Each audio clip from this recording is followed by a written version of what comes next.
Hola, ¿qué tal a todos y todas? Yo soy Laura y estoy aquí para impartiros el taller express de narrativa y lenguaje audiovisual. ¿Alguna vez has pensado en grabar un cortometraje o tienes alguna idea de lo que te gustaría hacer? Pues a continuación te voy a dar las herramientas básicas para que empieces a estructurar tu propio cortometraje. Quiero ser directora de cine. Para realizar o escribir tu propio corto o película, lo más importante y lo primero es tener una buena idea. Como todos y todas sabréis, hay 1000 maneras de contar una historia. Pero, desde la invención del cine, se han ido estableciendo unas estructuras adoptadas de la literatura, porque el cine es un arte muy joven. Así que antes de redactar un guión, es muy importante que tengáis muy clara la estructura que queréis seguir. Es decir, cómo la queréis contar, y así poder ir confeccionando el esqueleto de vuestro guión.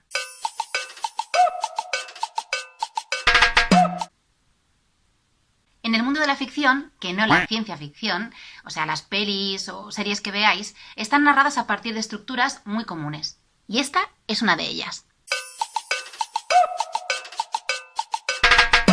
La estructura de 3 actos o lineal es una de las más comunes y más conocidas. Desde Aristóteles hasta Hitchcock la han utilizado para contar sus historias. Y es que a pesar de ser muy sencilla, es la herramienta más utilizada por dramaturgos, guionistas o escritores. Su forma es muy conocida y consiste en 3 actos. Si esto representa la línea temporal, aquí encontramos el primer acto, también llamado introducción o exposición de los personajes. Después encontramos el segundo acto, que es la confrontación, nudo o desarrollo de la historia. Y finalmente el tercer acto, que sería la resolución del conflicto. En esa línea de tiempo encontramos 2 giros de trama o plot twist, es decir, cuando a él o la protagonista se encuentra con un problema que tiene que solucionar. Estos se sitúan al final del primer y el segundo acto, siendo este último llamado más comúnmente como clímax, que es el momento culminante de la narración y el desenlace de la consecuencia de todo lo anterior. Pero para que quede más claro, vamos a comprobarlo con un ejemplo. En el primer acto de los Juegos del Hambre conocemos a Katniss, nuestra protagonista, y todo lo que le rodea, su familia, sus amigos, donde vive. Pero entonces algo sucede. Su hermana es seleccionada para participar en los Juegos del Hambre y Katniss se ofrece a ir en su lugar. A partir de ahí se lía la cosa y comienza la aventura. El segundo acto siempre suele ser el más largo y también se llama nudo porque es donde todo se enreda. Durante el segundo acto, Katniss se entrena para participar en los Juegos del Hambre y la conocemos más a fondo, desarrollando así su personalidad. Finalmente, empiezan los Juegos del Hambre y tras varios momentos de tensión llegamos al clímax. Peeta y Katniss son los últimos 2 supervivientes y para retar al Capitolio deciden suicidarse. Y en el último segundo, antes de hacerlo, los declaran a ambos ganadores. En el tercer acto o desenlace, se resuelve el conflicto que se ha planteado y desarrollado anteriormente. Es el momento en el que el personaje protagonista evoluciona y resuelve el conflicto al que debía enfrentarse para conseguir su objetivo. En este caso, superar los Juegos del Hambre. Fueron felices y comieron perdices.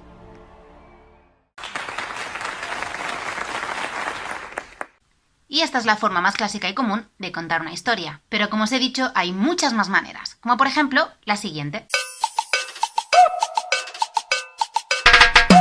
La estructura no lineal puede ser fragmentada o invertida, o sea, que dé saltos para adelante y para atrás en el tiempo, más conocido como flashbacks o flash forwards, o que la historia empiece por el final y acabe por el principio.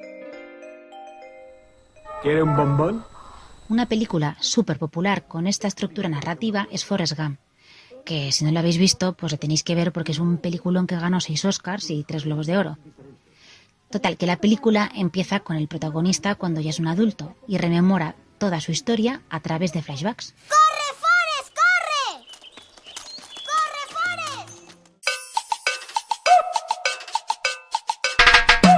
La estructura polifónica o narrativa coral es también un tipo de estructura adoptada de la literatura, que consta de varias historias y personajes independientes cuya conexión tiene lugar en algún punto de la narración. Por ejemplo, Juego de Tronos está contada bajo una estructura polifónica, ya que conocemos desde el inicio, independientemente, a Jon, Daenerys o Tyrion. Historias que más adelante se van a cruzar y que finalmente van a concluir en el mismo objetivo, conquistar el trono de hierro. Y estas son las estructuras más comunes que encontramos en el cine convencional. Ya puedes decidir la estructura con la que vas a contar tu historia. Pero, ¿Cómo lo vas a contar?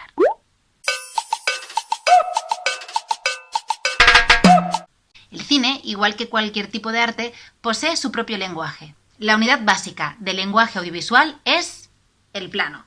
Es decir, que es la unidad narrativa más pequeña del lenguaje audiovisual, pero la más significativa.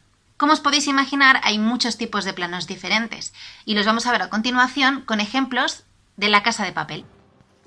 El plano general nos sirve para contextualizar la escena y que el espectador sepa dónde ocurren los hechos. Por lo tanto, tiene un valor descriptivo, aunque también puede adquirir un valor narrativo. El plano conjunto es un encuadre parecido al plano general, pero algo más cerrado. En este plano se sitúa al actor en una zona más cercana a la cámara que el resto de sujetos u objetos. El plano americano o 3/4 va desde la cabeza hasta justo por debajo de las rodillas. Lo importante de este encuadre es la acción que realiza el personaje, no tanto el entorno ni la expresión de las emociones. Por lo tanto, será muy útil en escenas en las que hay acción. Ya estemos rodando una pelea, una conversación o simplemente un partido de tenis. Nos permitirá centrar la atención del espectador en la acción y va a ser parte del entorno que le rodea. En el caso del plano medio, el encuadre iría desde la cabeza hasta la cintura de los sujetos. Este plano permite transmitir relaciones interpersonales y que los sujetos puedan expresarse utilizando sus manos. En el tipo de plano de cine llamado plano medio corto, la figura humana se encuadra desde la cabeza hasta debajo del pecho o mitad del torso. Con este plano conseguimos enfocar la atención sobre el personaje, descontextualizándolo de su entorno. No tener que coser otra vez. ¿Has visto las noticias, no? El primer plano se cortaría por los hombros del actor, quedando la atención sobre el rostro y el cuello. Se utiliza para mostrar las emociones del personaje y genera intimidad, olvidándonos del entorno del sujeto. O me das el puñetero pino o te los hago a culatazos, tú verás. El primerísimo primer plano se da cuando se capta el rostro desde el mentón hasta la parte superior de la cabeza. Por lo tanto, la cara del sujeto es lo más importante, siendo una imagen muy expresiva que enfatiza aún más el primer plano. Es cuando se quiere transmitir la reacción facial más mínima. Hay explosivo plástico en todos los accesos. Y por último, el plano detalle nos permite mostrar objetos o partes del cuerpo del actor. Se suele utilizar cuando se quiere destacar algún objeto en concreto dentro de la trama. Por eso es un tipo de plano muy narrativo. La unidad de tiempo que sigue al plano es la escena. La escena es una unidad de tiempo y espacio donde transcurre una acción y puede estar compuesta por uno o un conjunto de planos.